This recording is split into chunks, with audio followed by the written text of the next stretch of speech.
else is here?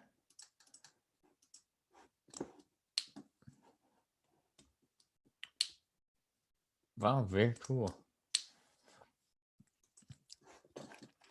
So I guess I can get started with this. So big welcome, everybody. So this session is for you folks. So as I'm talking about through things, please interrupt me with questions.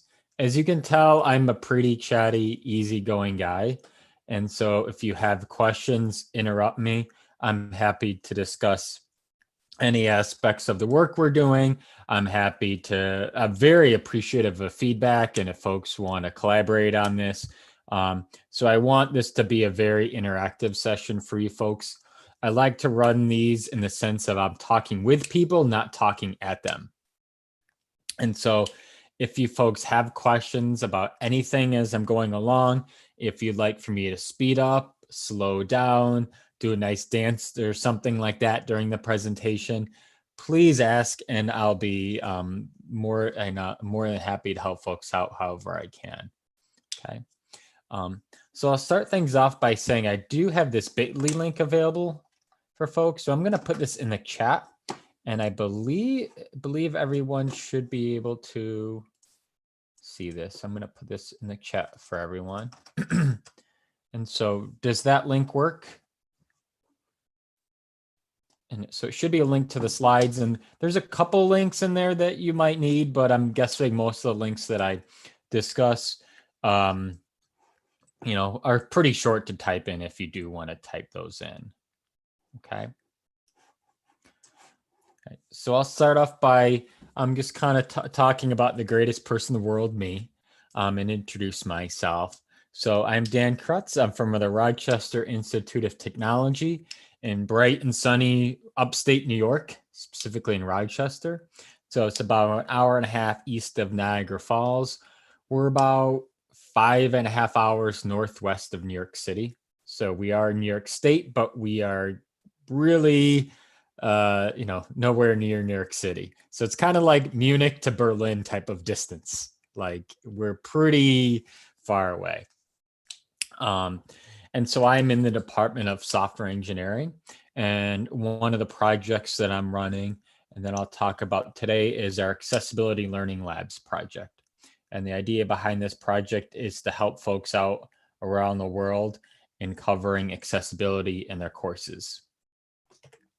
Okay. So it's a little bit about myself. If folks have questions at any point, like I said, interrupt me. If you have questions after the session, so I'm very happy to address those via email. And really, one of the big things I'm looking for feedback and for folks to collaborate with on this, and to frankly know how I can help folks include these at their schools too, and in their curriculum as well. So a couple things that I'm going to talk about today. I'm going to introduce the labs. I'm going to give an overview of the labs, and then we'll actually go through and we'll participate in a few of the labs ourselves. And so to run these labs, all you need is an internet connection and a web browser. And then, as time allows, if folks have questions or anything like that on accessibility education, just let me know that as well. Okay. So just a couple overview of the lab material. And so you can access all of the lab material by going to this link here. Oh, I'll go back to that link there. That's all.rit.edu.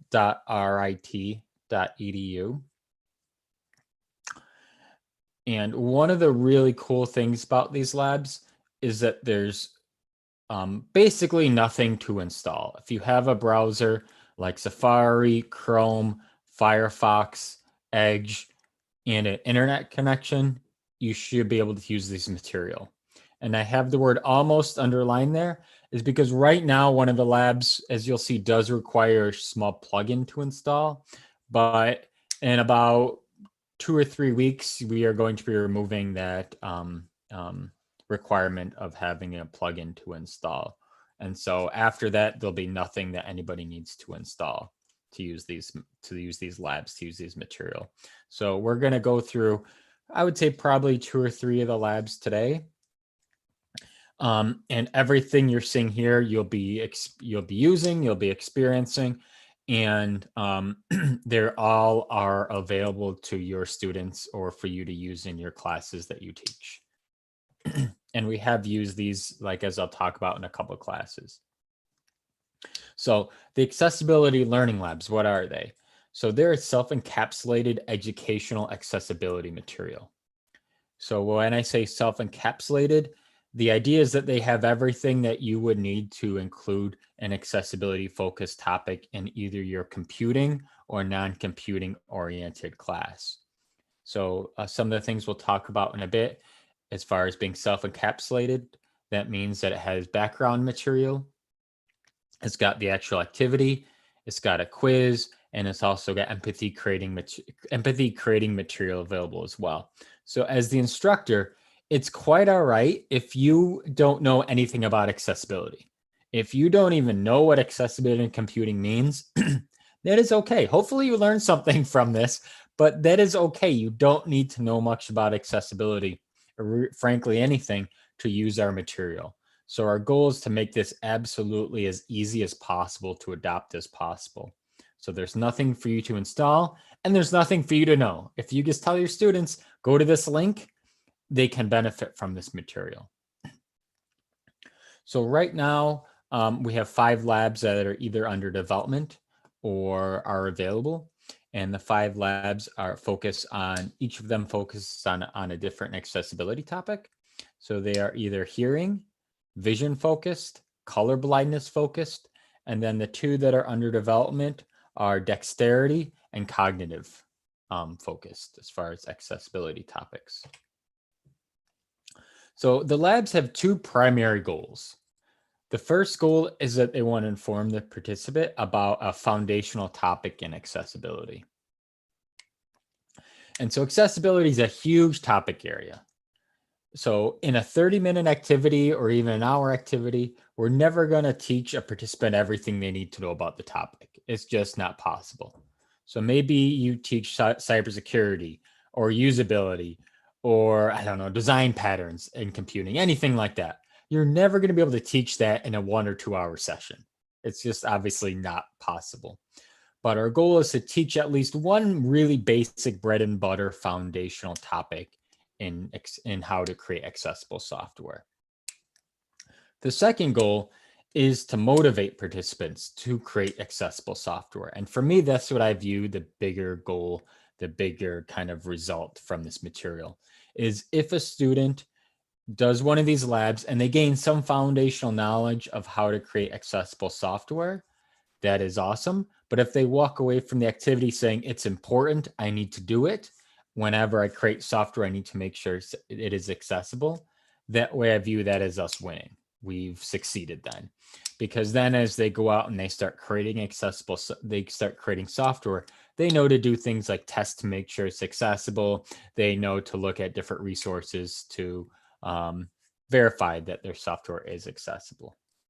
So the target audience ranges from anywhere between 9th through 12th grade students. So in the US, that is students that are like between 14 and 18 years of age. So in our high schools. Other target audiences are undergraduate and graduate students, and then also computing professionals as well have used some of our labs. And so even though they're computing focused, you don't need to have much, if really any, computing knowledge to use our material. So as you'll see as we go through and use some of the labs, the amount of computing knowledge you need is very minimal. There's no specific languages that a participant needs to be really well informed with. Some of the activities we'll go through and use require very little understanding of even HTML. But really, if you've never even written hello world in a computing language before, you should be good to go with these activities. And that was one of our primary goals, is to not make it so somebody's required to have an in-depth knowledge of a language or a technology. So we've used these in a couple of computing courses. These range from CS1 and CS2 level courses. So in the US, those would be the very basic foundational computer science courses a student would take. We've also used them in a little bit more I guess, higher level courses, like an accessibility course and general, and even lower level ones like general programming courses. And another group that we've been using them with are non-computing focused students. So maybe even a project management course.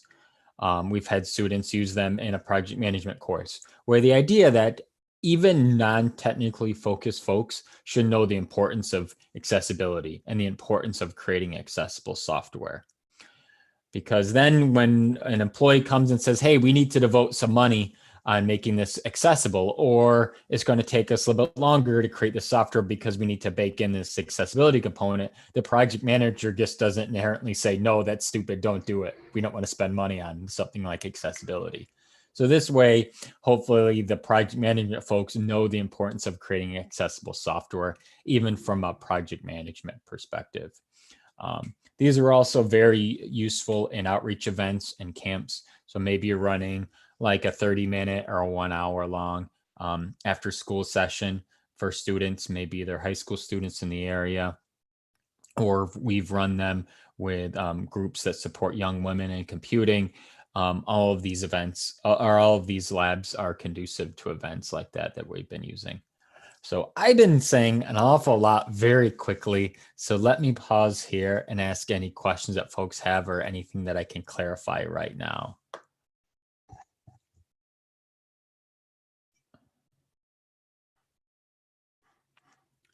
I don't think we have questions yet. Or do you have one, Marian or Elke? I was just wondering to clarify the scope. So you're intending to provide accessibility for, or you're intending to design software engineering courses for people with accessibility issues, or do you want to make developers aware of the needs for caring for accessibility? It's more the latter, as far as making students, developers, participants, whoever is using these labs, both aware of the need to create accessible software, but also inform them about foundational concepts in how to create accessible software. So those types of things. So you brought up a good point in the sense of these labs don't have to be used in an accessibility course. I'm not proposing that these serve as the foundation for a whole course in accessibility. They're more designed so you as the instructor could choose them in an a la carte way. And you could say, I want to use one of the labs or all 5 of the labs. All right, you want to use lab 3 and lab 4, but not the others. So they're designed so you as the instructor can choose which ones are most appropriate in your area. But great question. So are all you folks educators?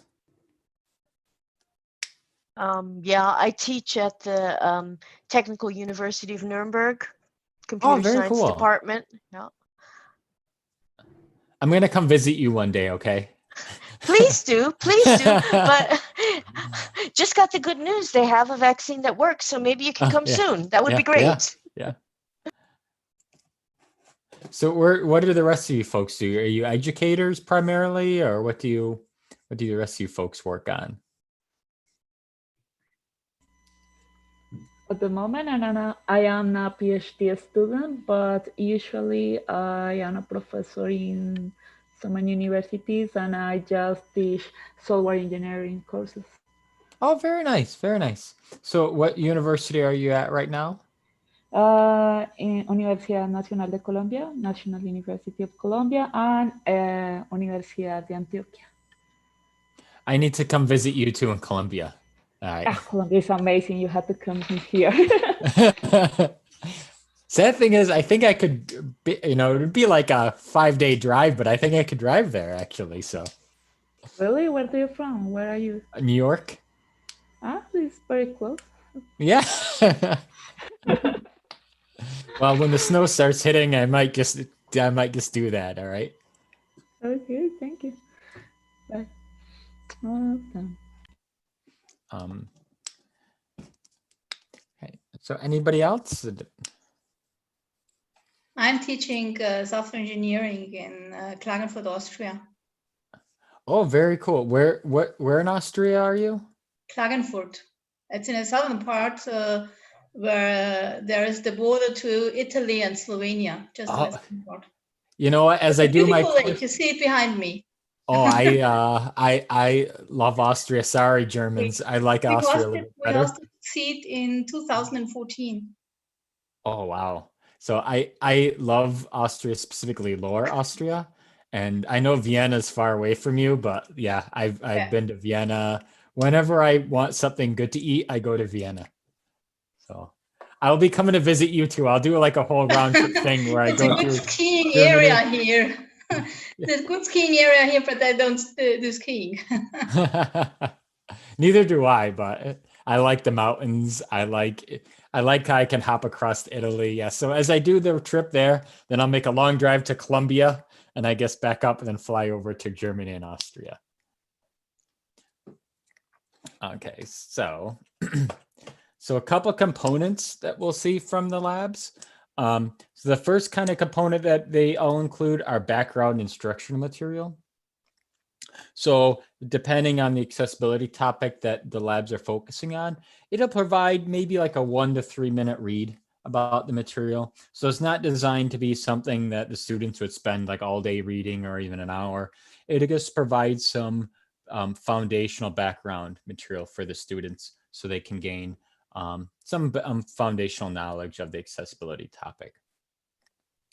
Then the students will go through and do the experiential activity. So again, this is all, as you'll see, is being done through your web browser. And they'll typically the student is asked to complete a very basic task. So as you'll see, maybe clicking on a box, or when a color comes up on the screen, click on the color, or some really basic computing task. And what the idea is that we try to emulate an accessibility challenge as closely as possible to the user. And so for our lab that's focused on making software accessible to somebody who's hearing, initially the software is relying upon an audio cue, so a sound being played. Now, if you're deaf, you're not going to hear that sound, so we remove that audio feature. Another example is our color blindness lab, where we do our best to emulate what a colorblind user would see when using the software. We make the screen's colors look almost like a very gray, so they're not distinguishable to the end user. Again, trying to recreate the accessibility challenge for the target audience as close as possible. So we can never truly emulate it, but we try to get it pretty darn close. And then we have the participant go through and actually repair the software. So usually this repair is pretty basic, maybe changing some code behind the scenes, maybe changing a color, things like that, with the idea that the student would gain a basic foundational understanding of how to make the software accessible. So when they go through and write software for the real world, they know to make sure to test for the problem, or at the very least know how to do some foundational repairs. Then the labs also include some empathy creating material, then an optional quiz at the end.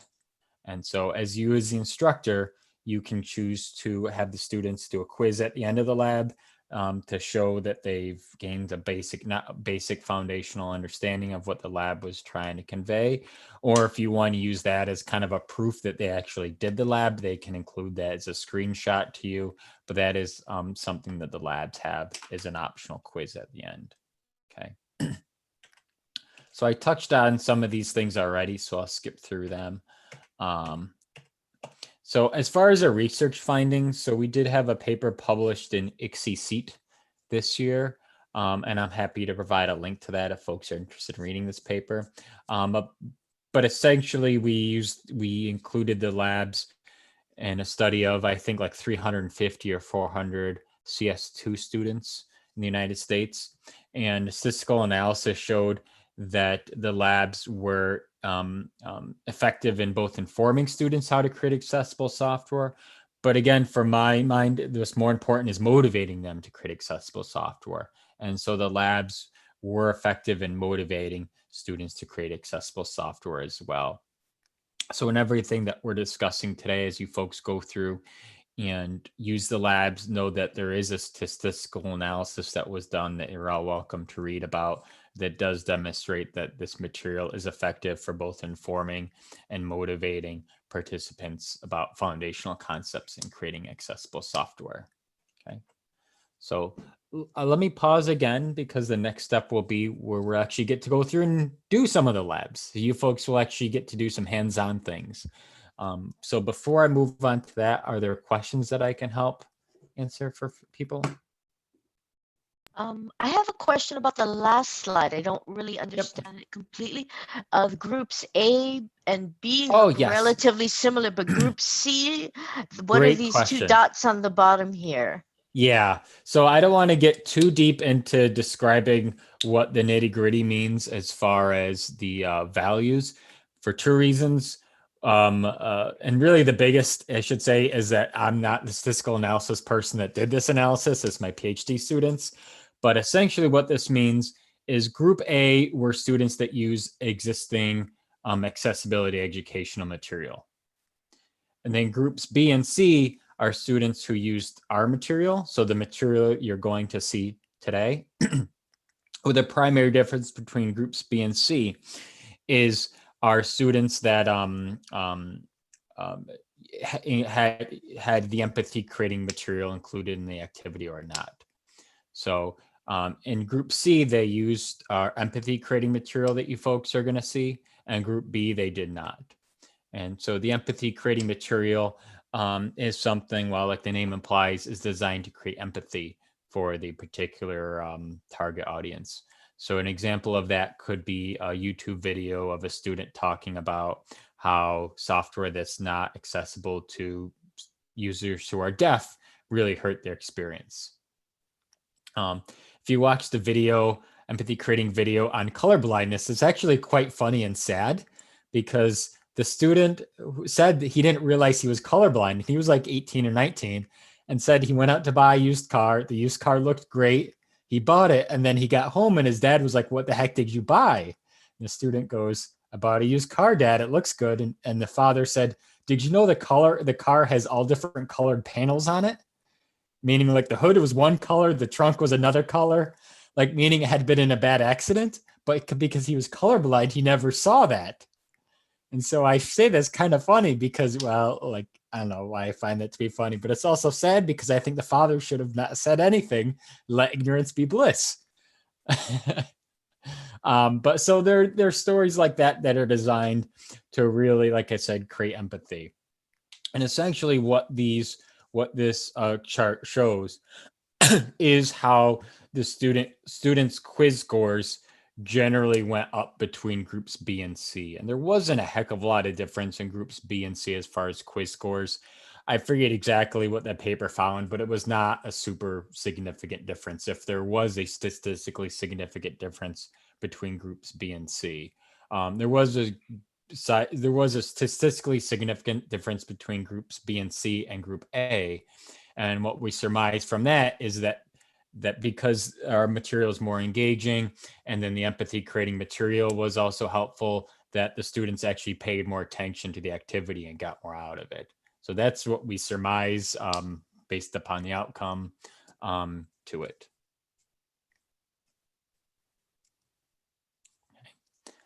Other questions that I can help to answer before we get into the labs?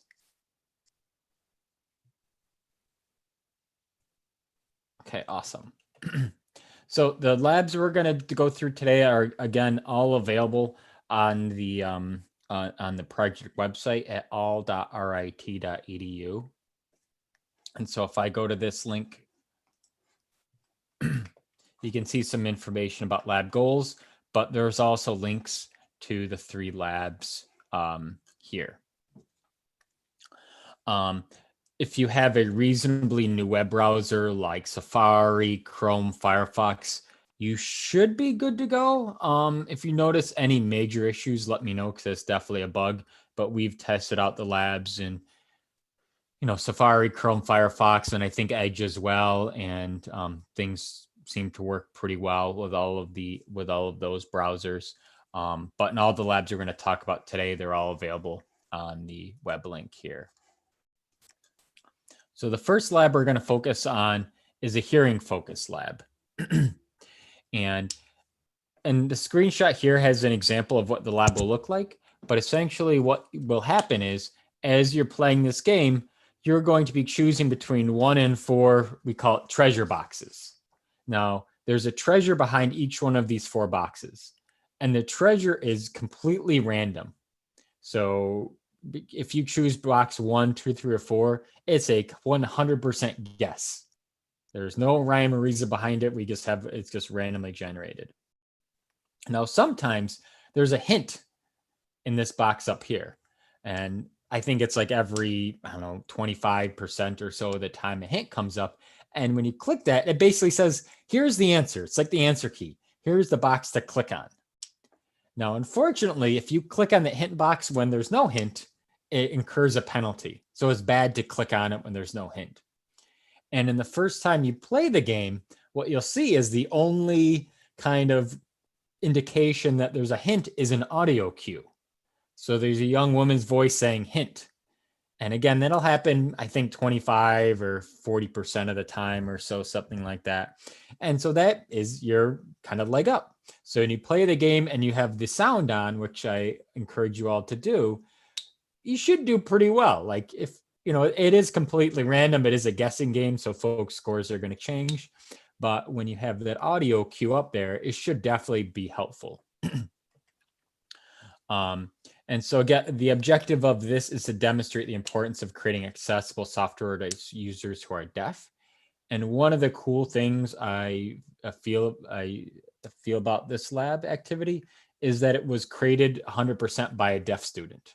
So every line of code that was written for this lab was written by a deaf student, because RIT is home to the National Technical Institute for the Deaf in the United States. So it's the largest technical deaf institute in the United States. And I would guess the world. I don't know that for sure, but I think it is in the world, where we have like 1,500 or so deaf students at our school. So we have a lot of deaf students. And so everything you're going to be using was written entirely by a deaf student who was our subject matter expert for the lab. And so I'm going to start the lab. I'm not going to go through and do it with all of you, because I prefer that you kind of do it at your own pace. And there is an audio cue in this. So if I'm yakking away, you're not going to actually hear the audio cue when you start the lab. But when you start it, with some things you'll see are foundational information about creating software that's accessible to deaf, hard of hearing users. And then some information about the game, some information about how to play the game. And then when you click start, you'll actually play the game. And so when you play the game, it'll be done via 3 rounds. The first is what I call a normal user, as far as if you're hearing, you'll hear the audio cue. The second round will be with the audio cue turned off. So you'll be playing in the dark, essentially, where you're just completely guessing because you don't have access to that audio cue. So you're experiencing the game like somebody who is deaf and hard of hearing would. And so the idea is that hopefully you become frustrated by the inaccessible software. And then what you'll do is you'll make a short fix of the software. You'll make a repair to it to make it more accessible, which in this case will be adding a short notation and changing a color on the screen. So you're not relying upon a audio cue. Then you'll go through and play the game again, where hopefully it's a little bit less frustrating, because now if you fixed it properly, you'll see the impact of your fix in there. Okay. So before folks get started, are there any questions I can help with? Okay, so I'll let you folks start. I'm going to play the game on my end as well, because I'm going to see if I can beat all of your high scores. Okay. All right. Okay. And I'll put myself on mute so you can hear the, hear the screen, hear your game.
Okay.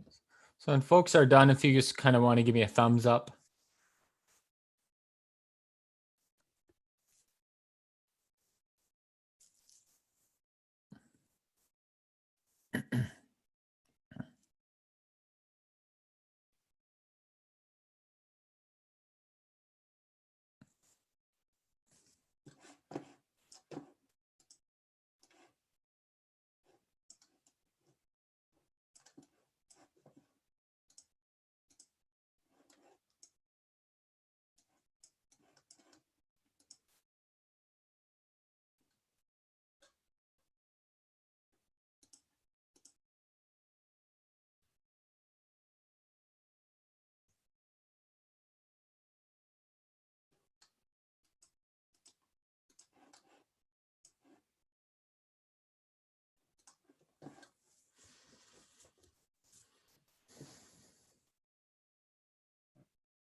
So when folks are done, can they post their scores in the chat? Let's see who got the highest score. I have mine on the screen here.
Okay, so we're getting a couple people putting their scores. So I'll just wait another couple minutes.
Okay, so are folks still plugging away at this?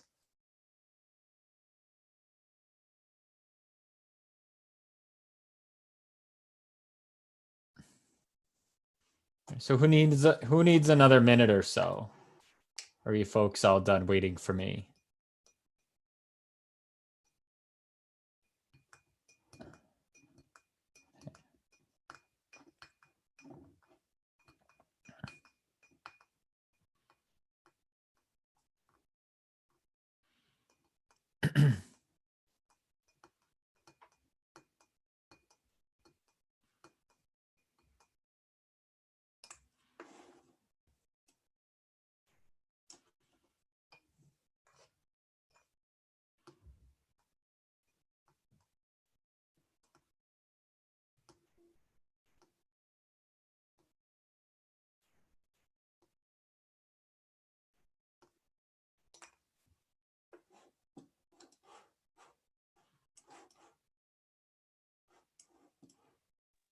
What was the repair feature? The repair feature? Yep. So, so did you change the code around at all? Seems to be, but there was no. Well, I couldn't see any difference. Yep. I thought the hint might be selected or something like that you can see instead of not hearing. So what should happen is when you click repair, see how it has the code here? So the top section is basically how it ran initially. I forget the exact text that it had, but it was really nothing informative. Where the idea is that the fix that's put in there is to provide more informative text for the user. So if you are a deaf user and using software that relies on an audio cue, well, you're not going to hear that audio cue when it's played because you're deaf. And so what the idea is that by adding a visual cue, meaning text, or down here, how you can change the color, that will make it so if somebody's deaf, they can still use the software. They can still get the hint notification when it comes up. So if I change this to be, I don't know, there is a hint, no hint, and then I hit update, and then I can go back through and I can play the game again with the repair applied. Whenever there's a hint here, see how it has no hint, the text there? That's what I updated. So let me see if I can make the round happen with a hint. It's hard because this one sometimes you just get lucky and see how it says there's a hint now. That's the notification. So the initial 2 rounds you played, they relied upon an audio cue only. And if you're deaf, you're not going to hear that audio cue, so the software is not very accessible. So in this case, by adding this audio cue, now the software is accessible to someone was much more accessible to someone who is deaf or hard of hearing. So did that answer your question, or?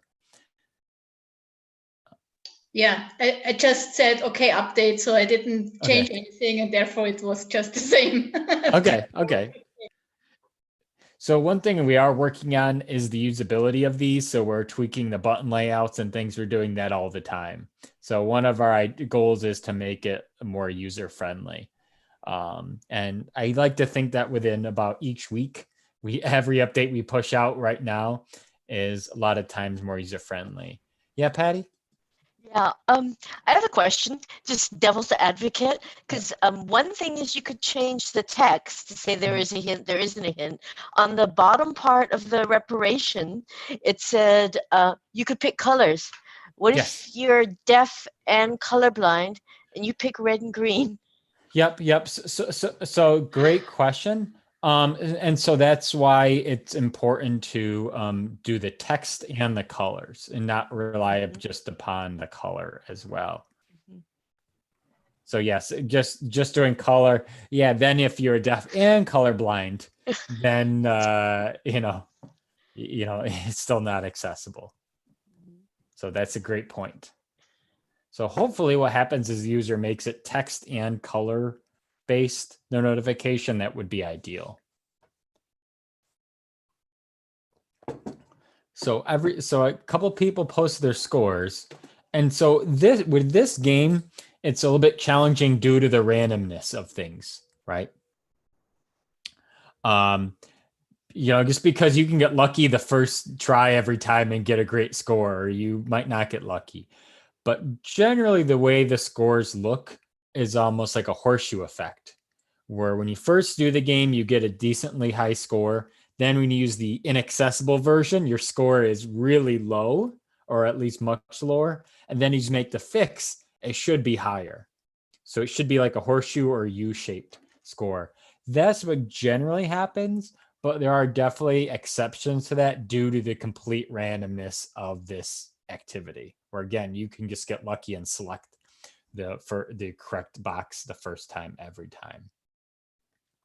So one thing I bring up with my students is this: how much of a code change was that to make in the software? Was that a big change or a little change? Yeah, little, right? As far as code changes, it's about as small as you can get, right? I mean, adding an alt tag on something or changing the code around like we did is about as small as you're going to get. So there wasn't much to do there. But from an impact as far as accessibility, I would contend that the impact is large.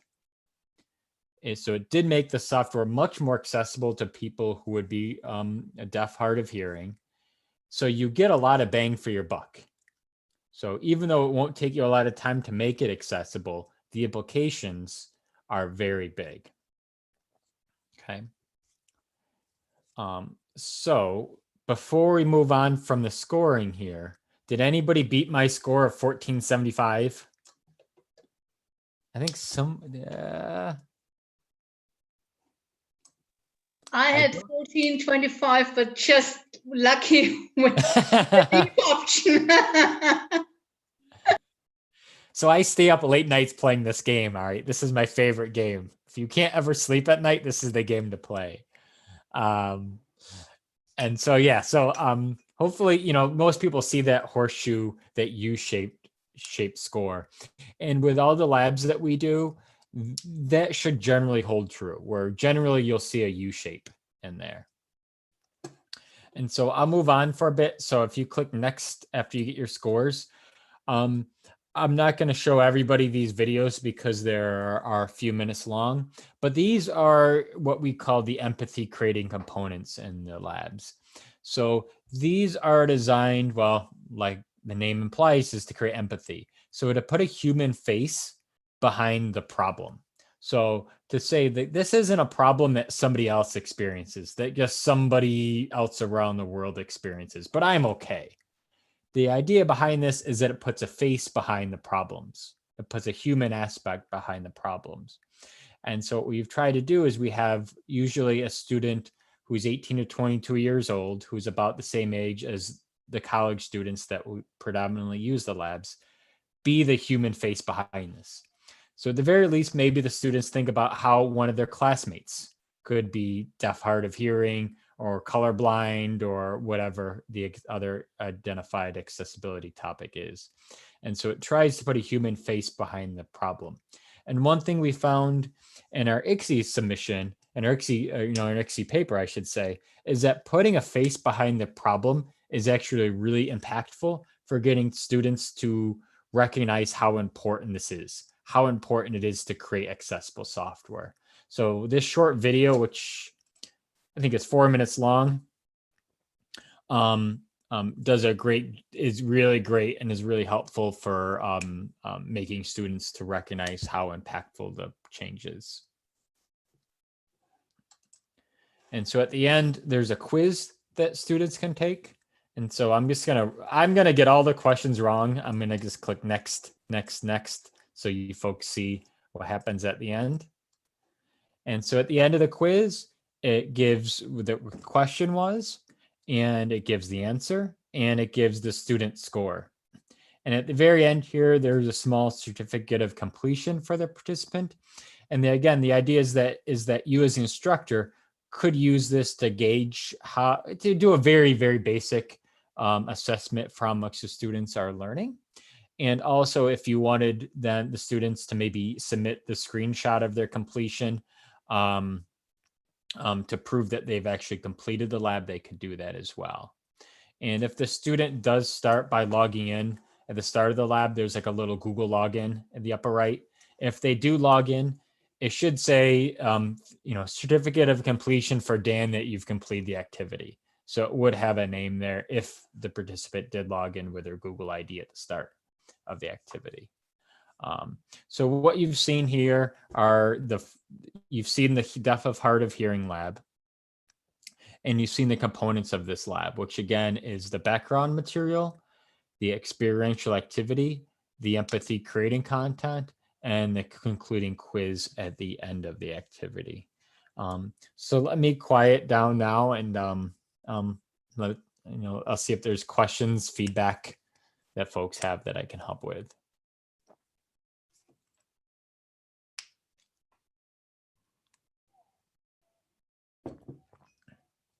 I really like this idea about coming at a problem from 3 different directions. That first of all, you have the gamification aspect. This is a game, it's fun. People are trying to do better. And then right after that, you have the empathy videos, which show you, wait a minute, this is not a game to everyone. To some people, it is a real problem. And then at the end, the short quiz, okay, what were the main points? And that you can get this little like reward certificate. Yes, I did it. Yep. So this sort of 3-pronged approach, I think, is a lot more effective than, say, just giving someone a PowerPoint presentation. Yeah, and that was our goal, is to make, students aren't going to jump up and down saying this was the greatest activity ever, I'm playing this game instead of Call of Duty, but to make it reasonably, reasonably interesting to the participants.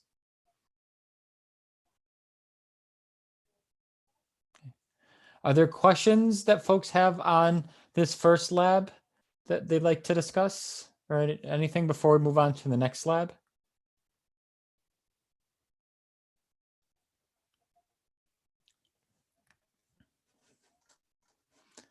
Okay, so what we'll do next is we'll move on to lab number 2, and you can access that just by going to all.rit.edu again. So whatever, the main homepage you're on, or you can always click on this little accessibility learning labs icon, and it should take you to the homepage here. And then you can click on accessibility to colorblindness lab.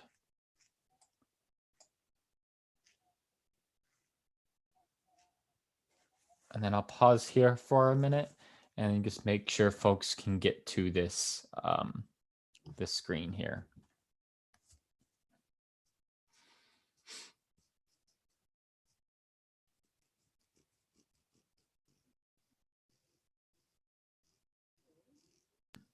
Which one was that? Lab number 2. So if you're on the main homepage, and accessibility to color blindness.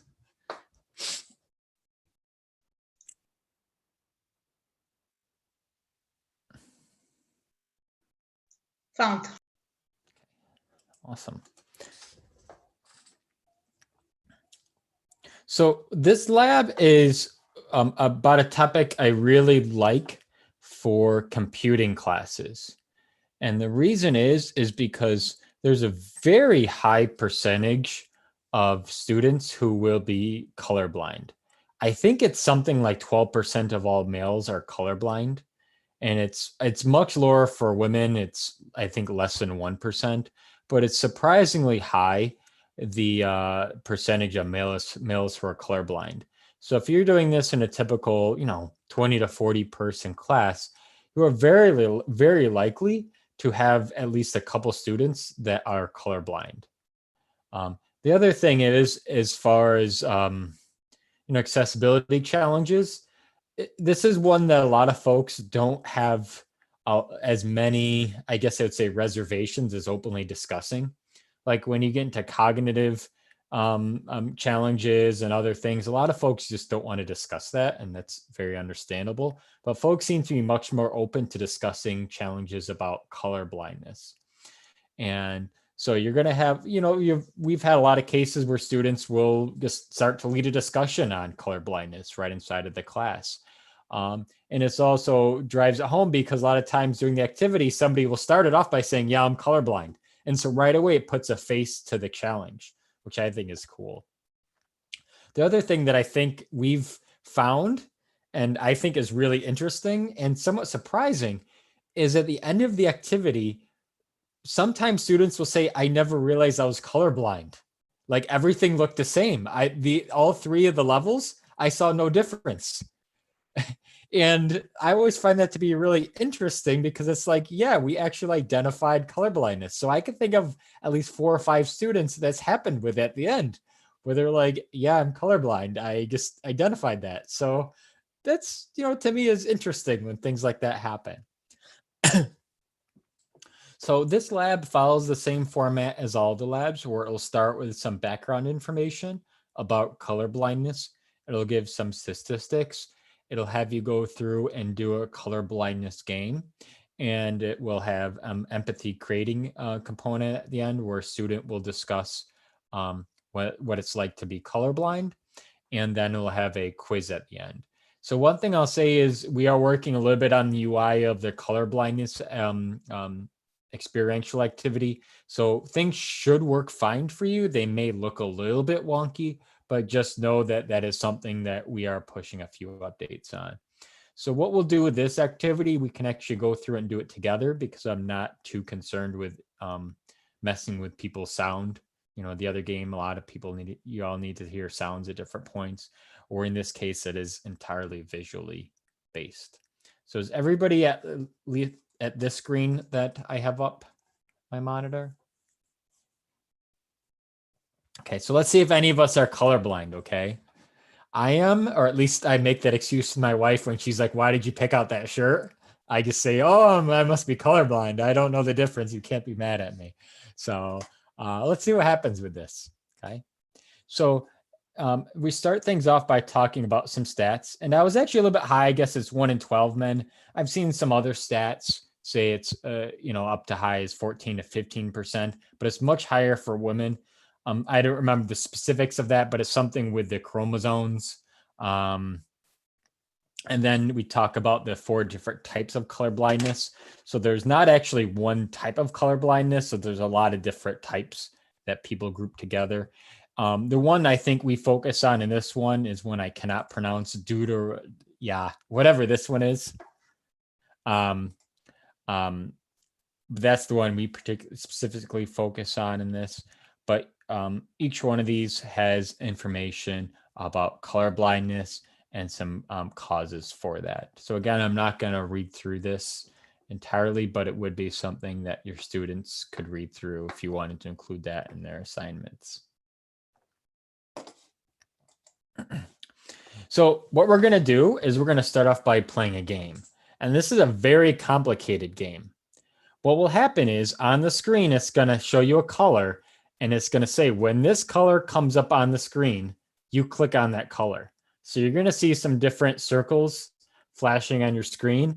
And your idea is to click on the circle when it comes up. So after I click get started, it'll basically say, here's the color, or show you, here's the color. Whenever this color comes up, click on it. So for example, right here, you see this, geez, maybe I'm part of my color blindness. This is a blue circle. And so the idea is the different circles will flash on the screen. So it might be red or green or yellow or brown. But if you're not colorblind, it should be pretty distinguishable. And so the idea is that when a blue circle comes up, click on it.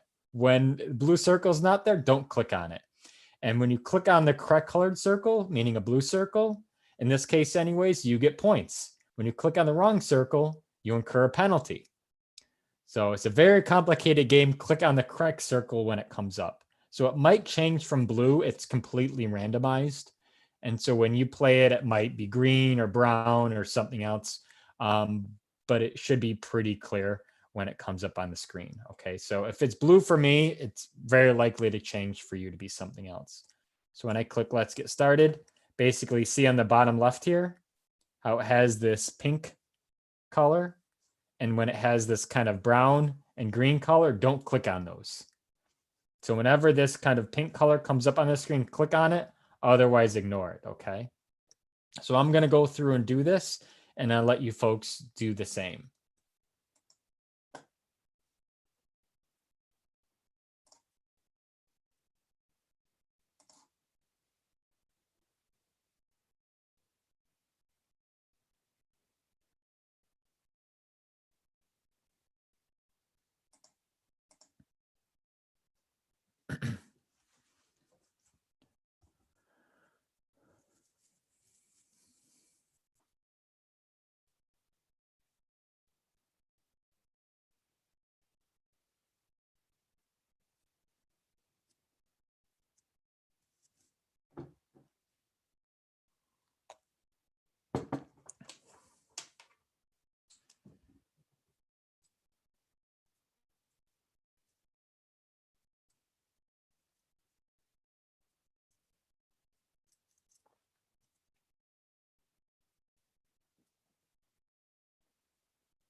So when folks are done, if you want to just paste your scores in the chat window, we can see who is the smartest one of us.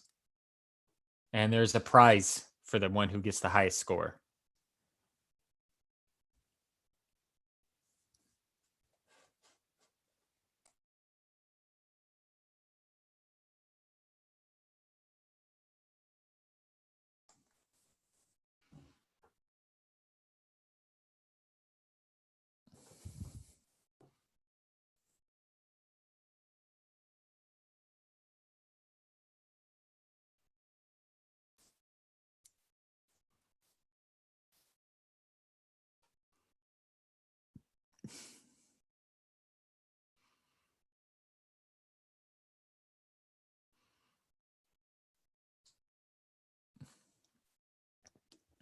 See if anybody can beat 315.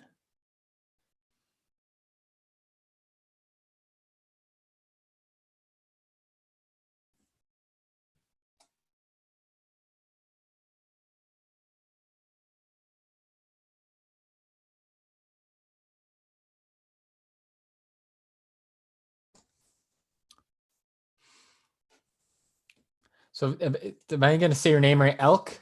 Is that, how do you say your name? Elke. Elke, okay. Elke, you and I guess, are the smartest people alive.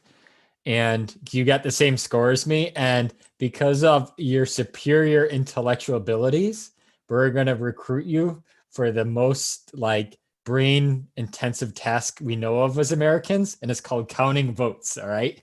You're gonna lock you in a room and you can count votes. I had to throw a joke about that in there, okay? But so I think had only 3 clicks. You had 4 clicks. I had only 3 clicks.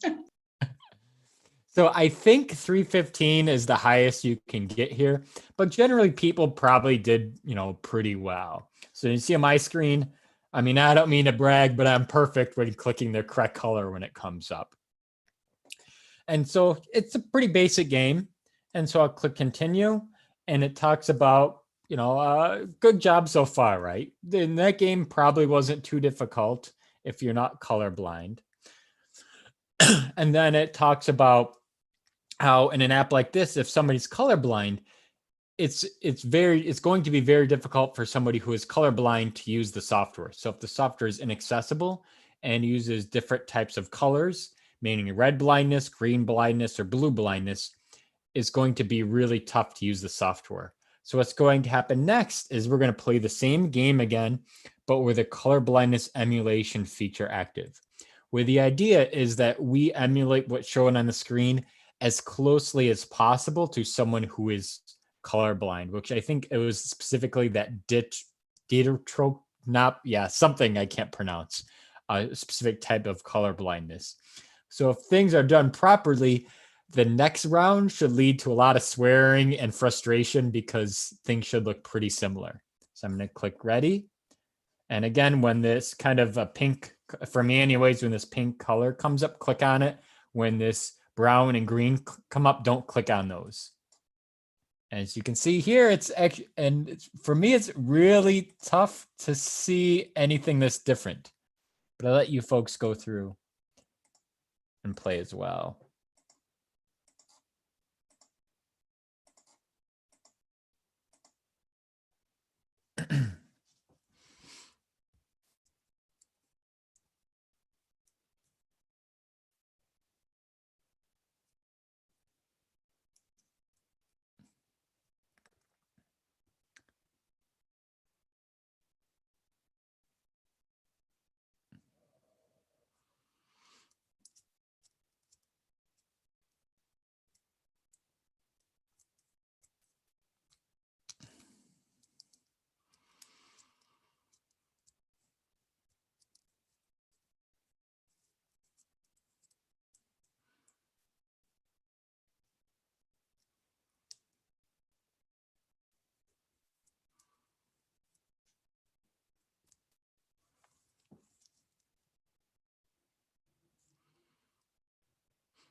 So when you're done, if you can paste your scores into the chat, we'll see how folks did.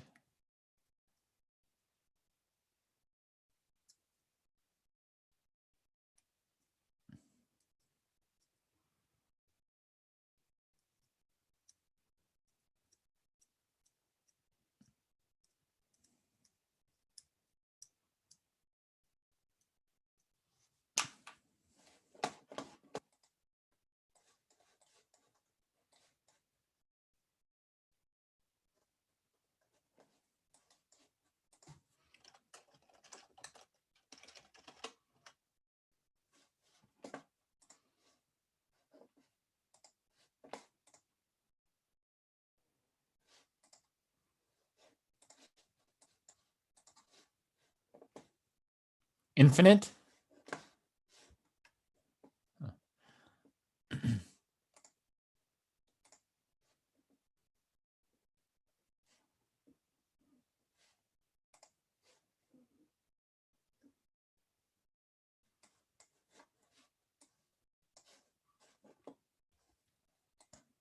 So mine was -70.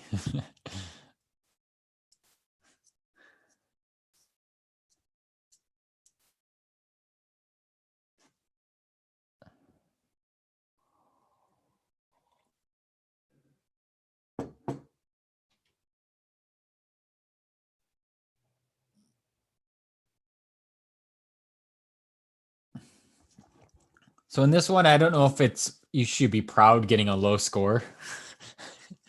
That's the point of pride. Negative 185, negative 250.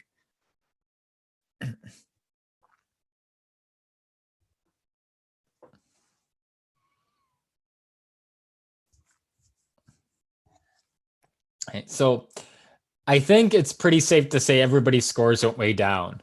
And we're going to see some variability with how bad people's scores do, because if you're anything like me, it's just arbitrarily clicking on it sometimes and not. And you're trying to really squint your eyes and to see if there's a color change or not. And so the idea behind this is that by emulating what this software would look like to somebody who's colorblind, it becomes really challenging to do even a basic task like clicking on the proper color when it comes up on the screen. Imagine this was a video game where maybe you're driving a car and you're not supposed to hit the red cars, or a first-person shooter game where you're only supposed to attack the bad guys, things like that. The software would become really frustrating and challenging to use for the end user. So one of the things I'll frequently talk about in my class is I'll not only talk about the ethical implications of creating software that's not inclusive to everyone, but I also talk about the monetary implications of creating software that's not accessible to everyone. Because imagine if you created some software that was not usable, not accessible to 8% of the 8% of males, meaning about 4% of the population. You're losing 4% of your possible customer base. And that can be a lot of money. So think about if Amazon.com lost 4% of their customers for even a day.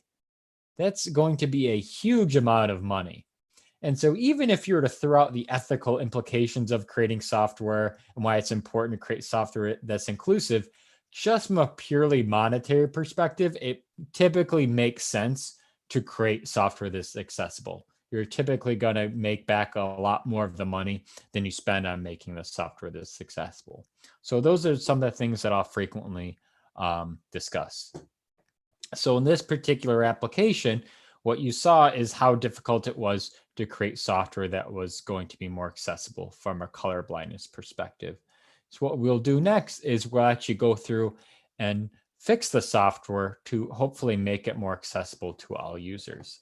So what we're going to do is we're going to go through and update the colors on the screen to make it so they're hopefully a bit more accessible. And so in here, I'm not going to go through and read through all of the instructions, but basically it talks about some good common practices to making software more accessible and some things that you can do to do that and some background to it. So in here, I'll go through and I'm going to change these colors. Oh. So this is the part where I was mentioning we were in the process of fixing. So in here, you can choose the different colors that you want the correct boxes to be and the incorrect boxes to be. And when you're done, you hit submit. I need to change all the colors.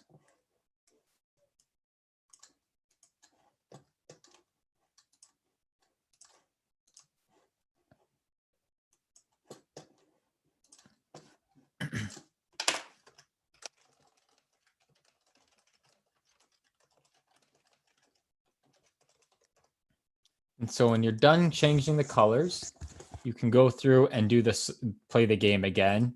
And a lot of it will be dependent on how well you change the colors.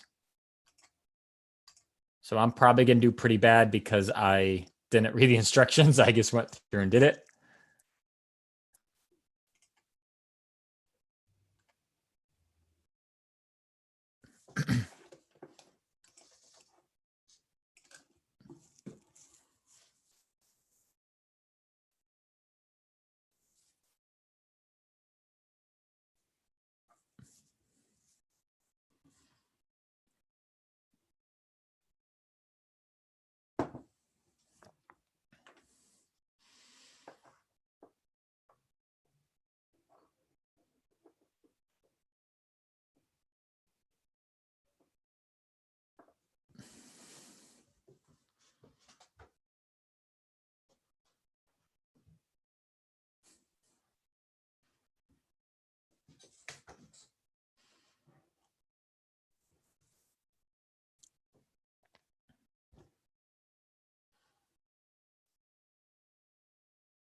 So again, when folks are done, if you can just put your score right in the chat, we'll see how folks did.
Yeah, so I see Marion's score went up from -250 to 330. That's obviously a pretty decent improvement.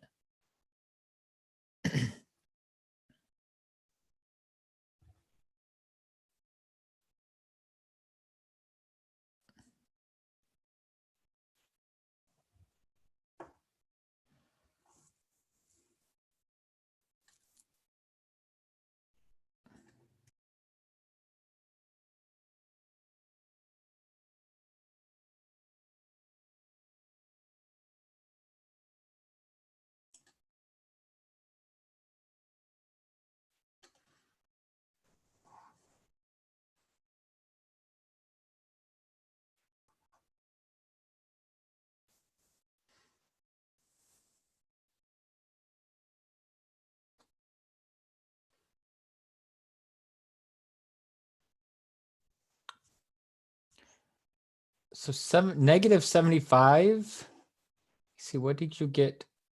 Yes. What was your score in the last round?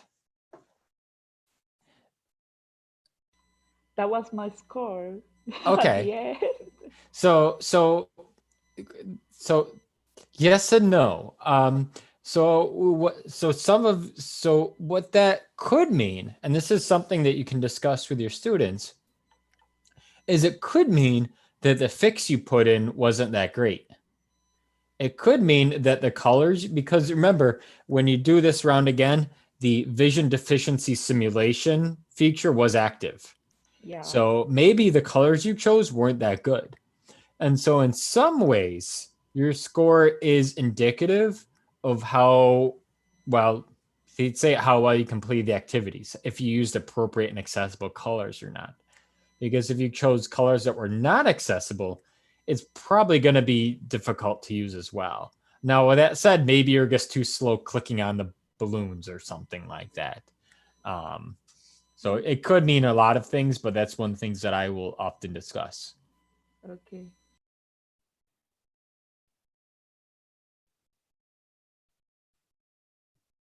Okay, Patricia got 125.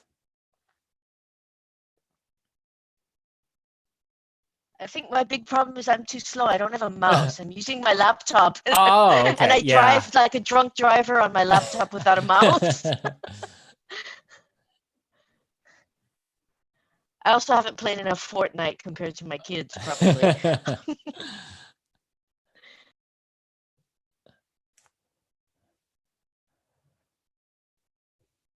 So one of the things you saw on my screen, and one thing we're working through, kind of a side topic on this, is I mean, one thing we've been spending a lot of time with is making the UI for this look better.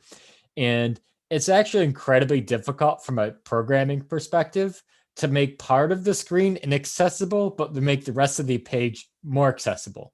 Because we're basically saying, shut up, follow all bad practices only in this box, but all the other buttons on the page follow good practices. So that's something that we've been spending a good amount of time working on. Okay, so what people should have seen is your scores, again, should have had that horseshoe effect, that U-shaped effect. So in the first round when you played this, your scores were probably pretty darn good. Then in the second time you played it with the inaccessible software, your scores should have gone way down because frankly, for most people, it's not distinguishable what the colors are. And then the third round that contained your fixes, your scores should have gone up. So your scores should have gotten better. Now, just like the first game, the fix for this was pretty basic, right? I mean, I think the fix was literally change the color. There's not many things that are going to be easier from a programming perspective. But depending on your chosen colors, it could have had a very profound impact on how accessible the software was, how able you were to complete a basic objective, like clicking on the correct colored circle when it came up. So again, you see from a technical perspective, the fix is very small, but the implications are very big. So the end user can gain a lot of benefit from these changes. And again, some of the things I'll discuss are some of the ethical implications for making the software accessible. Other ones are, like we were talking about earlier, the monetary implications. So if this was a game, maybe 4% of the population doesn't buy it. Now you've lost money. And if people aren't buying a game, well, less people are apt to buy that game because now they won't play it with their friends. So that could also have a kind of a trickling effect, a snowball effect. But at the end of the day, it will cost your company money by not having it be accessible. So even though the fix for this would have been like a 5-minute fix, it could end up costing you a lot of money, and it could end up being not accessible to a lot of users. So to move on from this, we have a couple of videos in here. I'm not going to show you folks the entire video. The top one is about an RIT student talking about how being colorblind has impacted their life. I don't think they actually talk about the car in this video, but this is the same student who spoke about buying the car with the different colors on it. And then for these additional questions, you can just skip these because we need to remove them just for this. We were using it in a class here at RIT. And so we just need to forget this. But at the end, the user would go through and do the same type of quiz and get a certificate at the end for it as well. So again, all the labs follow the same format where they would have the introductory material, the experiential material, and then the concluding empathy creating material, and the quiz at the end and certificate they would get for doing this. So let me pause here now that we've finished 2 of the 3 labs we're going to go over, and see if there are questions that folks have or things that they would like to discuss.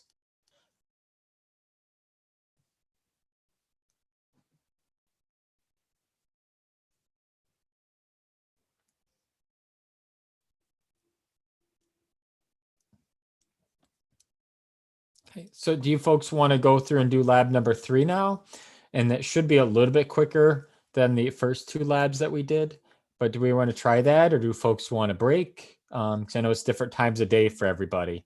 So I know I'm probably cutting into dinner time for some folks. But do folks want a break, or do we want to push ahead for the next half hour or so? What would you guys like?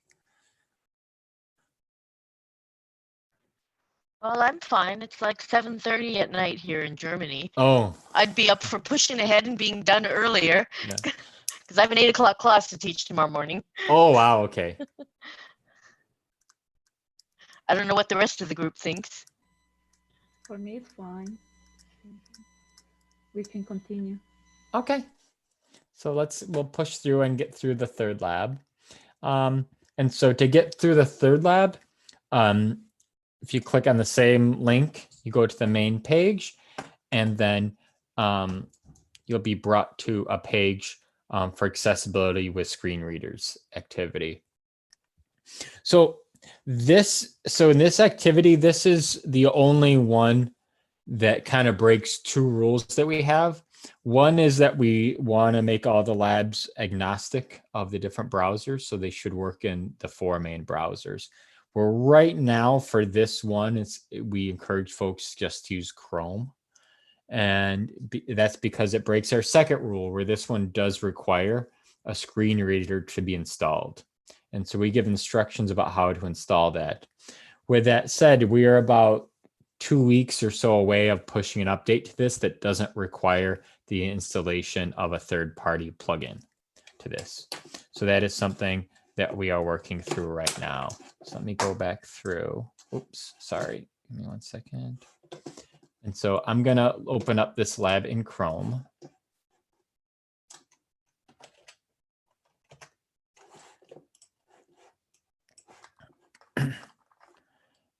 And so I'll start this. And it's going to have you do in a couple of steps is install a screen reader. And we get to that point, I'm going to pause and let folks install that. Because one of the things you will definitely see if you've never used a screen reader before is that for folks who don't use it on a regular basis, myself included, and I'm guessing you folks as well, it's kind of a pain to use.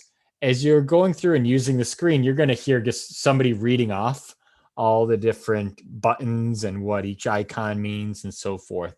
And if you are blind, that's a good thing, right? That's what you want.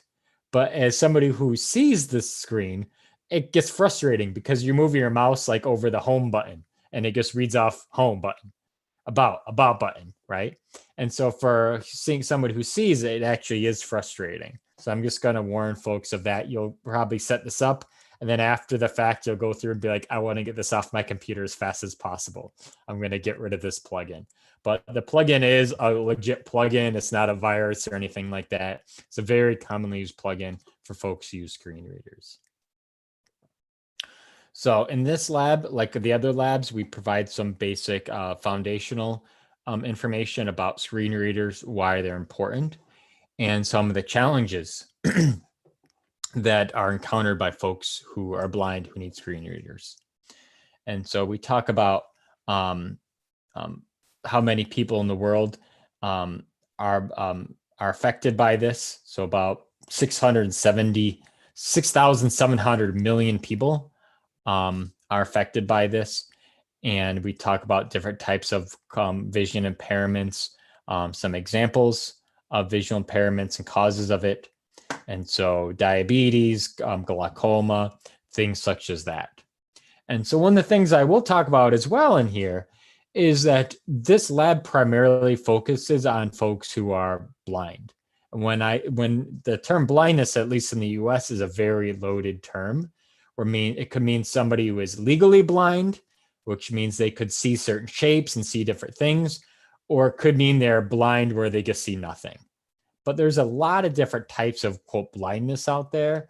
I don't pretend to be an expert in that area at all, but I talk about the diversity of different types of blindness and how it's important to make sure to create software that is accessible to folks who have all the different types of blindness. And so then we talk about some usability tips for making screen reader friendly interfaces. So the screen readers that a lot of blind people use, there are some things that you can do that are good practices, but are also things that will make it accessible to a screen reader. And so for here, we're going to play the beginner game.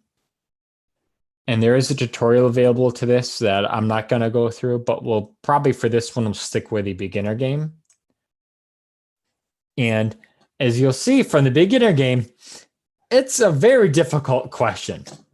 All right. Click on the image of a cat. All right. If we see, well, that's about as easy as it gets. So I click on an image of a cat. I'm the smartest person alive. Elke, I'm going to be counting ballots with you, I guess. Okay. Maybe you and I will share a cubicle account ballots. I'm so smart. I'll click next. Now for the next step, this is where we are going to emulate the screen to somebody who is blind. So again, for this, we're going to need to install a tool called ChromeVox, and there's a link to it here. I'm going to install it, and hopefully you folks don't hear too much of the text that happens when I install it, but I actually already have it. Actually, I have it installed, so I just... Do you folks hear that at all on my audio?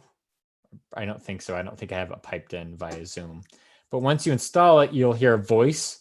So make sure you have sound on that basically will give you information about the screen. So let me pause here and now let you folks install Chromevox on your computers.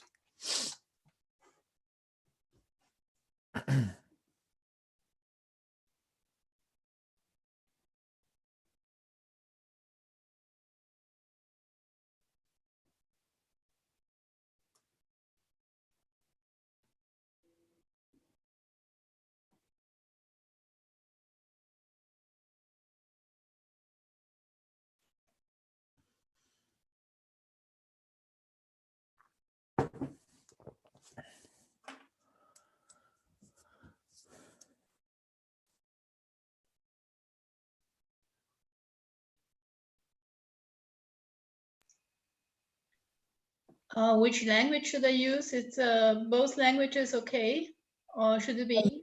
I would say, you mean like English or German, or? Yeah. I would say probably stick with English. Okay.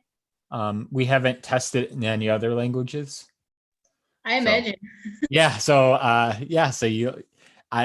it should actually work perfectly fine in German or any other language. I don't see why it wouldn't, but we haven't tried it. So that's a good thing to bring up. Because what other languages are there? I mean, I'm American, right? We're center of the universe. Just, considering proportions, there should probably be a Spanish language test. Yeah.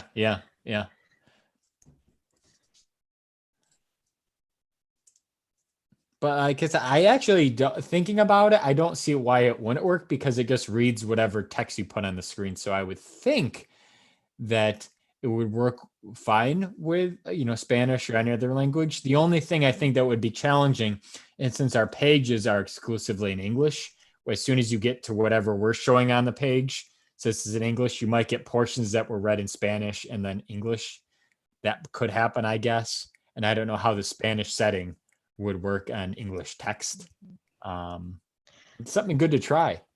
Because I have like the Google Maps English version on my smartphone, and when I navigate, it pronounces German street names like with an English accent. Oh, like really? Turn right on Außer der Sulzbacher Straße.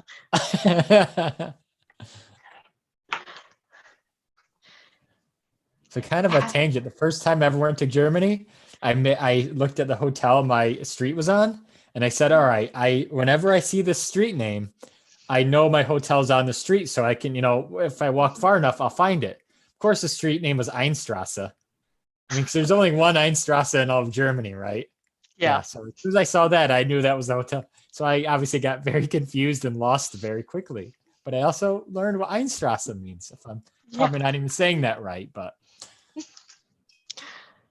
Okay, I have it installed now. When I click on the classic extension, it starts reading me the page for the installation. Yep. But if I click on Screen Reader Lab, it doesn't say anything now. Okay. Yeah, so that's fine. So if you click. Okay. So when I click on next. Okay. Yeah, now so it's this is the part where it's going to get really confusing for me because I'm getting output on my, if you see my screen, I'm getting audio output from the screen reader, but I'm also trying to listen to you folks. So this is the part where I'll say it's going to get very confusing to me very quickly trying to listen to my screen, but also, try to listen to you folks in the chat. So hopefully what should happen is after you get the screen reader installed, you should come to a page like I'm seeing here, and it should start reading text to you. Now, I 100% get if we are trying to emulate somebody who is completely blind. And I get that if you're completely blind, you wouldn't be seeing this text on the screen. But what we're trying to do is emulate, all right, the user can't see the images here. How can they click on the image of a cat if you can't see it?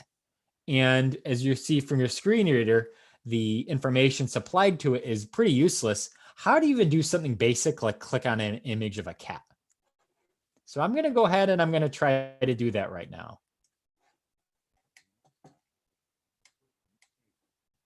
So you can use your tab button to scroll through it.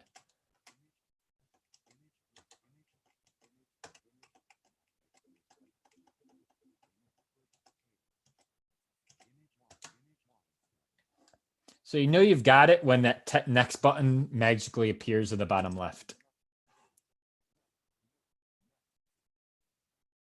And so I'm going to pause here.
So just kind of give me a thumbs up or put it in the chat when you're done.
All right, thank you.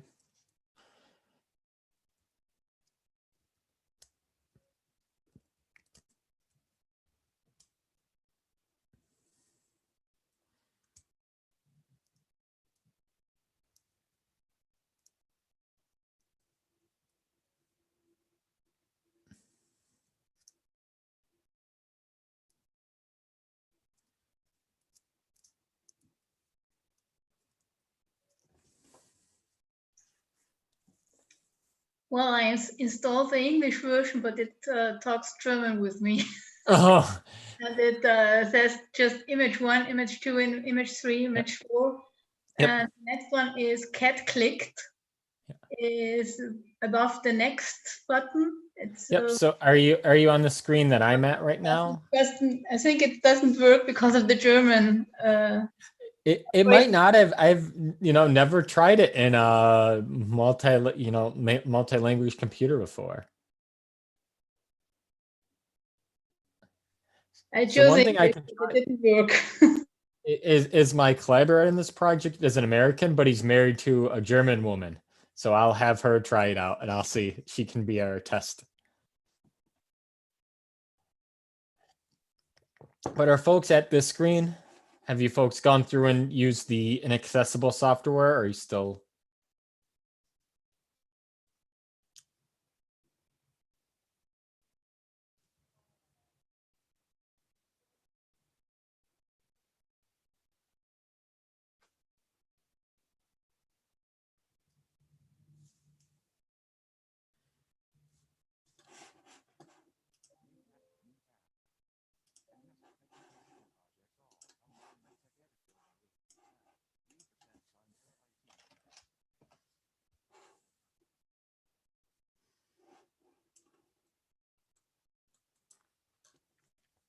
Let me give everybody another minute or two, then I can move on, I guess.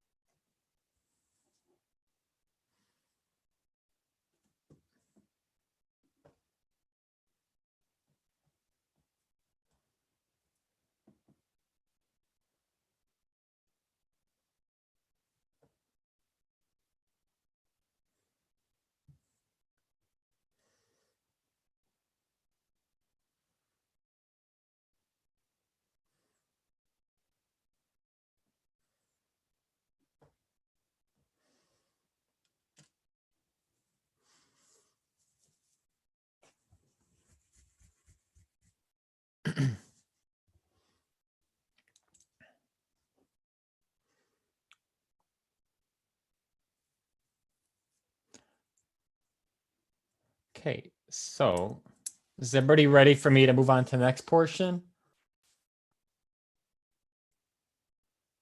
Okay, so I'm getting a couple nods and thumbs up. Okay, so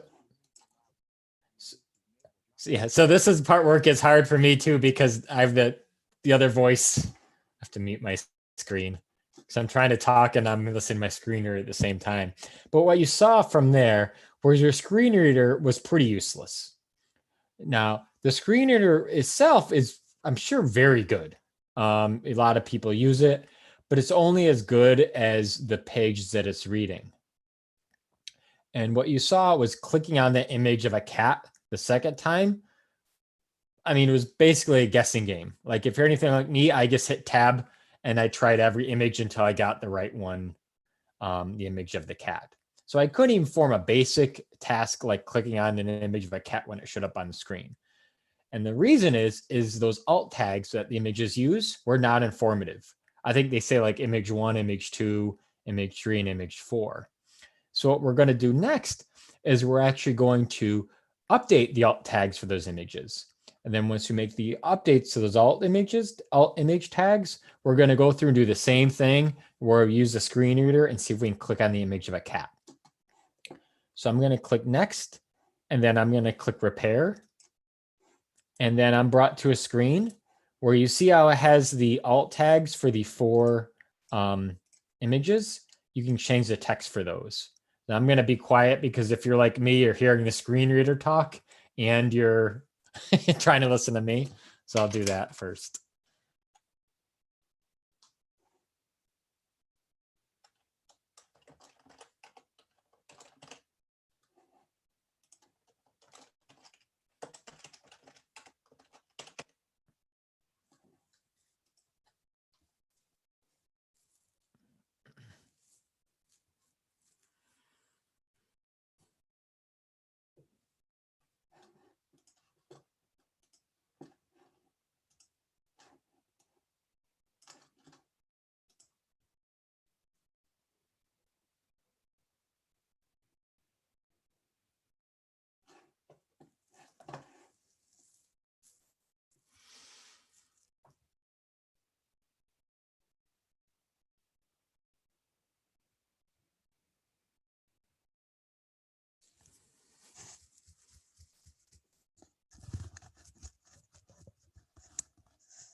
Okay,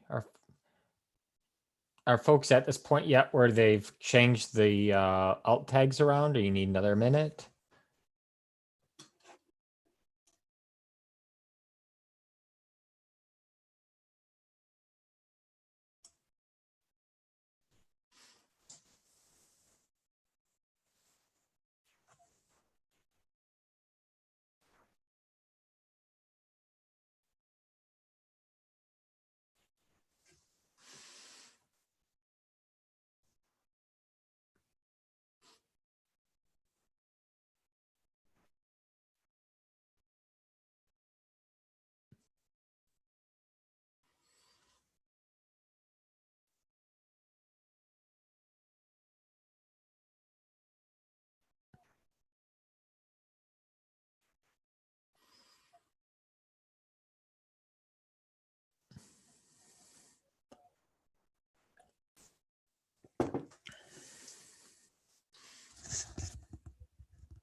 All right. Are folks okay if we move on, or are you still plugging away at this?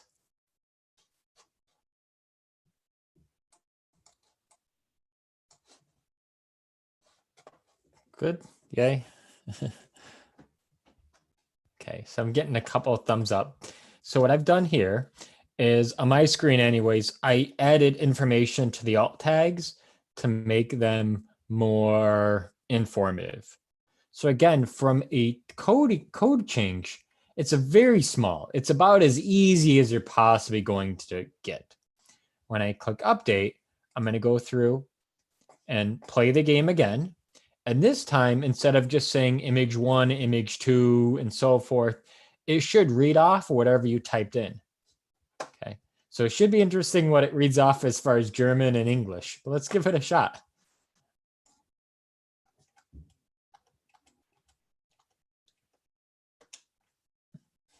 Okay.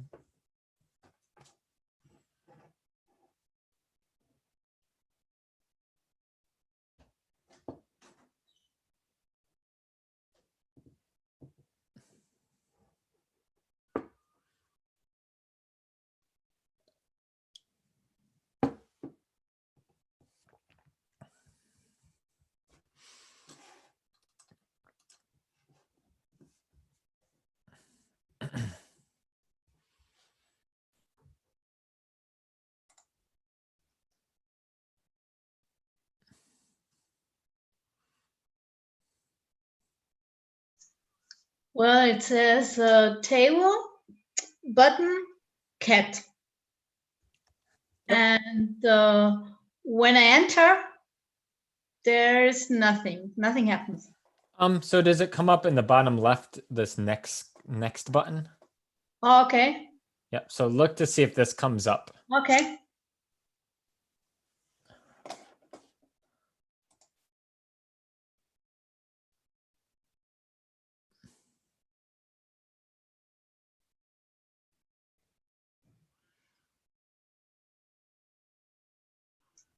Yeah. Yeah. Okay. So that's like the indication that you've clicked on the image of a cat.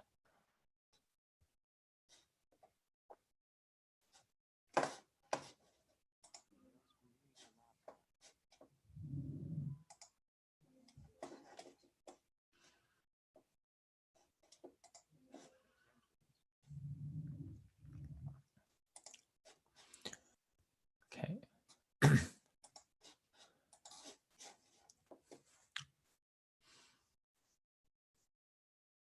And so are folks good? I don't want to be talking. I know you're trying to listen to two things at once.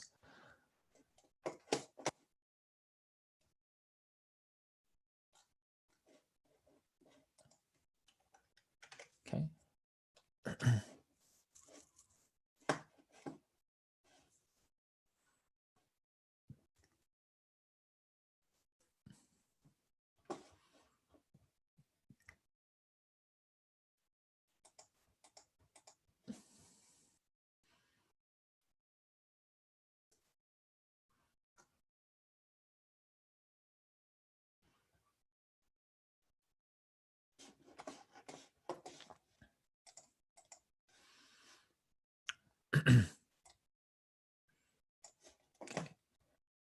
So what you can do after that is end the activity. So for this one, we have not included a quiz or empathy creating material quite yet. But once we do get this added, we will have that added in here. So again, the things I would talk about with students about this activity is that even with a small change like updating the alt tags, you made the software much, much more accessible to folks with screen readers. They're more like, it's not only correct from an ethical perspective, but if you're doing sales or anything like that, it's something that can make your company a lot of money. The other thing I'll kind of talk about with this is the idea that even when you make software accessible and you do everything right, that different users will still be impacted by different ways by your software. So what I mean by that is this. So I get that we're, all hearing, and if somebody was hearing, they're not going to be, I'm sorry, we're all, we're probably not blind. So we can all see the screens. And so with a screen reader, we're going to be hearing things also from the screen being read, but we can also be hearing things maybe from the Zoom call. Maybe somebody's talking on the Zoom call. So think about how difficult it was for you if you were to, it would be if you were to go through and use this software and you were to even just use the simple page I created while I was talking about something on the Zoom call. You're trying to do two things at once. So even though, you know, I could have made the page the most accessible there was, you could be using the most accessible software ever created, it's still going to be challenging to you as a user because you're trying to hear two things at once. And so we discussed some of those things as being inherent challenges that need to be addressed, but sometimes why, like during something like a Zoom call, why a transcript might be especially important. So maybe you're listening to me and then afterwards you want to go through and review the transcript because you're just trying to hear two things at once, which is obviously pretty challenging. And so that's one of the other things I'll talk about is even if you do everything right, there's still challenges that should be considered when creating software. So making software accessible is a wonderful start. It's going to give you huge leaps and bounds. It's going to give you great advantages. You're doing everything right from that perspective, but there's still a lot of challenges that will need to be addressed. Okay, so let me pause here now and I'll see if there's any kind of questions that folks have on the screen reader blindness lab. Well, maybe not a question, but a comment. I tried doing it with my eyes closed and I couldn't resist cheating. Even though it told me, yeah, cat, burger. Yeah. At the end, I wasn't sure if I clicked the right one. That's the question. If it's a good idea, if you're dealing with vision impaired people, that at the end you have an extra sort of confirmation. Yes, you clicked on the right thing. I would 100% agree with you. And we do have an advanced version of this lab, which I won't go over right now. But yeah, having some confirmation like that would definitely be important because they're not going to see that little magical next button pop up in the bottom left.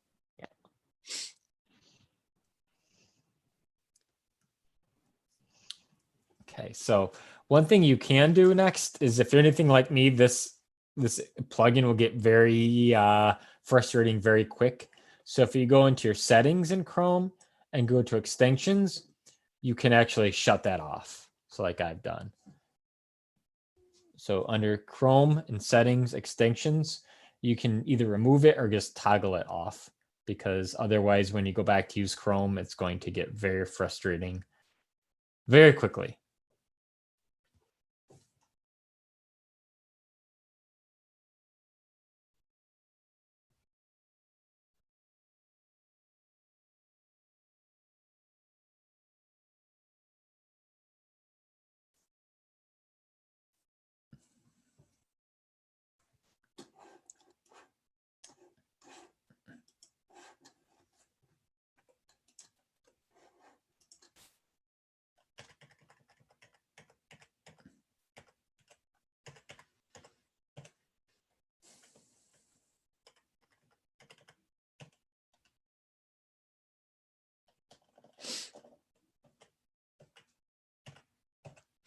So we've been powering through this without a break for, let's see, about 2 hours or so now.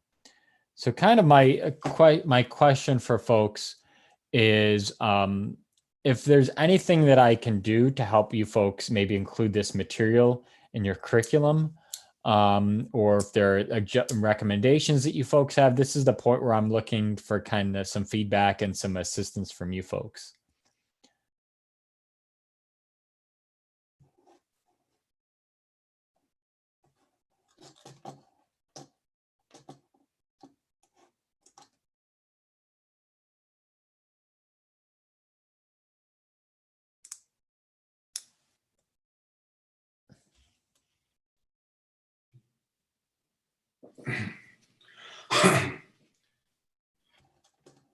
Yeah, I don't teach. Yes, I'm sorry.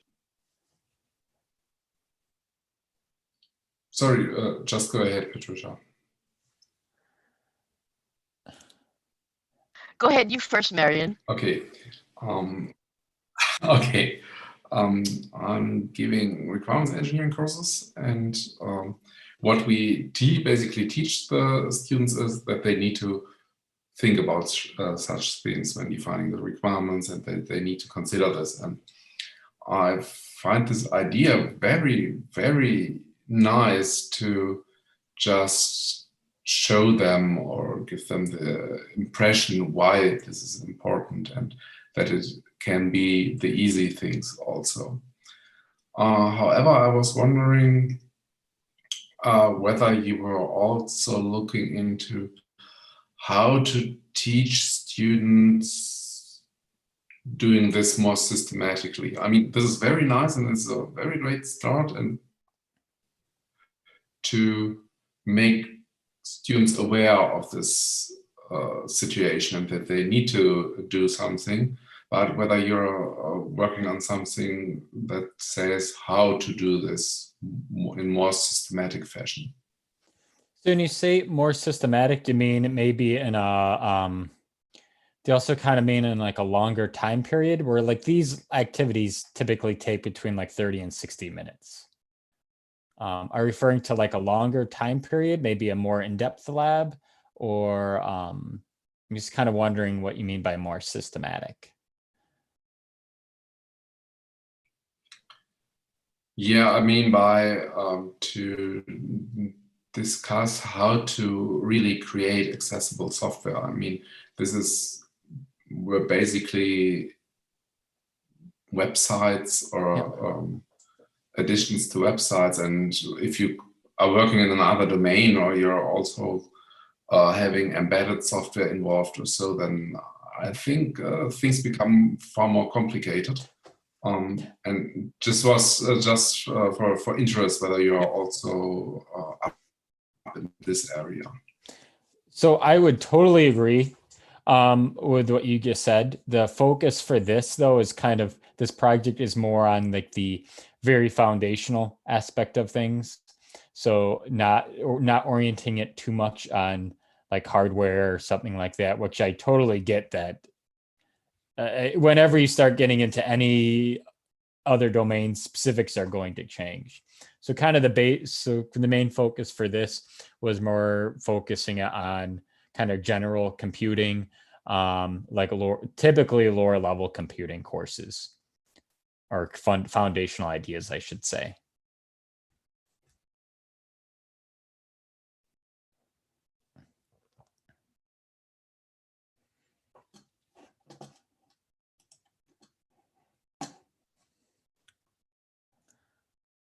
Patricia, if you had. Okay, yeah, I guess my question went sort of in the same direction as Marion's. I think what you're doing here is really good as far as raising awareness for those of us who can hear and those of us who are not vision impaired. Software, web pages are one aspect, but I think this goes a lot farther into other aspects. Long-term things like IoT. If we're going to be using IoT and all sorts of different types of ambient intelligence, ubiquitous, pervasive computing, things are going to get a lot more difficult for people with visual or hearing impairments. Do you have any thoughts on that, even though that's not your area of expertise? No, so I 100% agree with that statement. I mean, one thing that kind of got me interested in this topic was when I was trying to have my grandfather use his iPad. He was like 92 and his finger shook, and I'd say, click on, touch that icon, and he couldn't feel it. And so even things like that, I think, are super important as our population continues to age and is more reliant upon technology. So we are looking at different realms we can move into outside of the web application domain, because web applications are obviously a very small portion. Well, I don't know, they're not all the software created, I'll say that.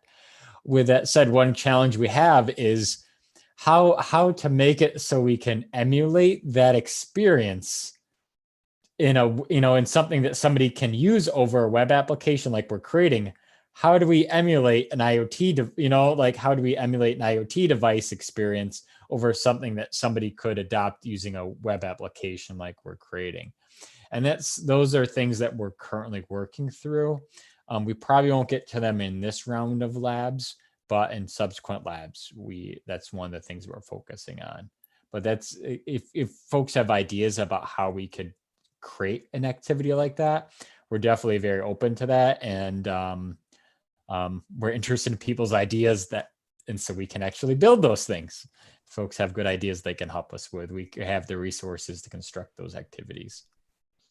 Okay, and the second question is, I'm not really an HCI person, but one of my colleagues is, and he does a lot of work with interfaces for blind people. Would it be okay if I forwarded your email address to him? Absolutely. Okay, absolutely. Great. Yeah, thank you. No, I'm very, very interested in working with other folks, because I'll be the first to say I'm actually not an accessibility person by trade. And so I work with people who are very good in accessibility. And so I'm also looking to work with folks that are interested in other areas of accessibility, because there's a million accessibility focused topics that can be addressed. And no one person knows everything about every topic. So I'm looking to work with as many good folks as possible. That way we can have a diverse set of activities from a diverse set of experts. Okay. So definitely forward this out to as many people as you can. Okay, great. Thank you. Thanks.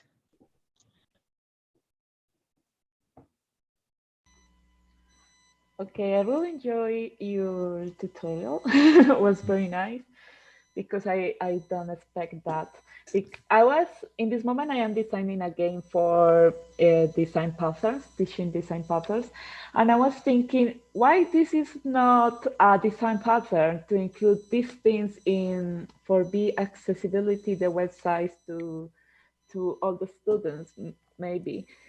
Because could be very interesting. I never think before to include a description for this voice for people that can see. And I say, oh my God, that could be a design pattern in user interface or something like that. It could be very nice. And for me, it's very interesting. I have a friend that have another issue, and it's very interesting to see another point of view. And I think that your work is create conscience in the designers maybe too. Because when you are designing a web page, you never consider that. Also, a lot of people consider the colors, but know that you can adapt the colors of the web page for your necessities or something like that. Could be very nice to include that part in the design. I don't know, I really enjoyed this. That is a big surprise for me, really, really. Thank you so much. Thank you. And I think as far as being a design pattern, I mean, I don't see a reason why it necessarily couldn't be a design pattern. And it kind of what you brought up earlier, as far as a lot of people don't consider it. The other problem is a lot of people consider it after the fact. So I used to teach cybersecurity, and one of the things we talk about is early on, you need to consider the security aspects of software. You just can't say, well, we'll throw it in at the end. It should be something you consider from day one. And to me, accessibility is the same thing. It should be something you're considering from day one. Unfortunately, a lot of people don't view as something as exciting as security, because it's just not a new thing. I mean, accessibility's been around forever. I mean, security has obviously too, but accessibility's been around forever. Is something that people generally think about after the fact, or they think, well, I'm not blind, or I don't have color blindness, so I don't need to consider that, which is not how you create inclusive software and software that makes you the most money that it possibly can. That's a big problem, because the money is a lot important for a lot of companies. But yeah, but I don't know. We need to think in the future in a lot of people that wants to learn something new, but they can't.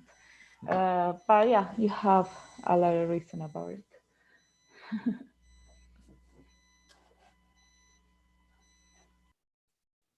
Cool. Are there any other kind of questions, things that, piece of advice that people can share? Well, I think step 0 towards accessibility is usability. If you look at software being around, when just economics are not really well covered, then you see where accessibility stays. Yeah. So usability should be, well, first thing, and then accessibility should follow. But we are still, with some software, sticking around with poor usability. Oh, I would, and we can all think of games and pieces of software that might have worked great from a functional perspective, but we couldn't find that button to be like, I want to move on to the next page. So we just didn't use the software, right? Yeah. I mean, I view accessibility as kind of that same thing. Like you were saying, step 0 and step 1 is these simple things can have profound impacts.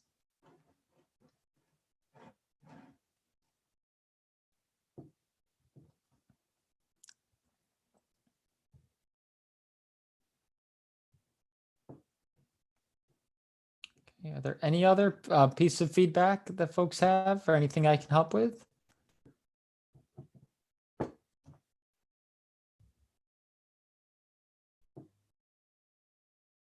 Okay, so that's it for me. So thank you, everybody. If you have questions, my email address is right on the screen here.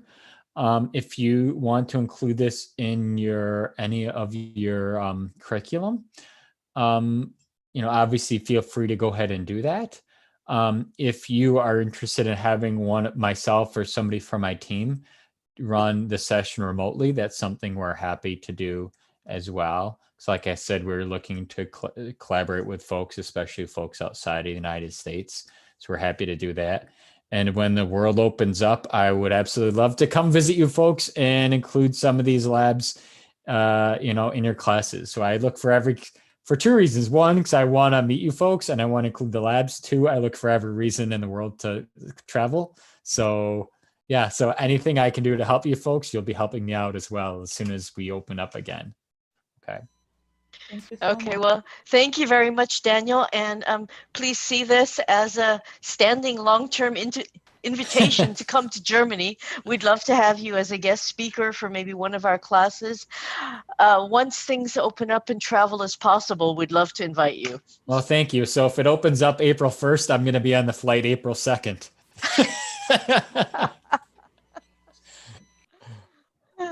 I'll be hanging on the back of the plane if I have to, I guess, once things get going. By April, usually the weather's a lot better in Germany. You know what? Coming where I am, it's not going to get worse. All right. We're basically Canada where we are. Canada's a beautiful country, just cold. So, yeah. So as things open, as soon as, how about I go down to Columbia when it's wintertime and then I'll come up and visit you folks, during the summertime. Sounds like a plan. Awesome. Well, please stay in touch. And a big thank you for everybody. And I really look forward to maybe chatting with you folks afterwards and staying in touch via email, especially if there's anything I can help with and when the world opens up. Okay.